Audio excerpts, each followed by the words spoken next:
Welcome! In front of me is a Motorola Moto G60s, and today I will show you how you can format your SD card. And to get started, you'll want to open up your settings.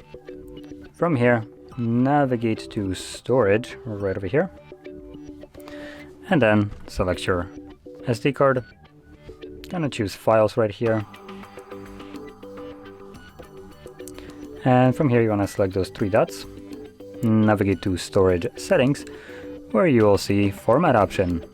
Click on it. It gives you a pop-up that performing a format on your SD card will result in basically loss of all the data on it, and if there is anything there that you would like to keep, photos, music, documents, stuff like that, do make a backup copy of it beforehand, otherwise you lose it permanently. But assuming you have already done so, or you just simply don't want to, click on the format SD card. This will instantly begin the process, which takes only a couple seconds, and it should be right about done. There we go. So click on done, you can close this, and there we go. So if you found this very helpful, don't forget to hit like, subscribe, and thanks for watching.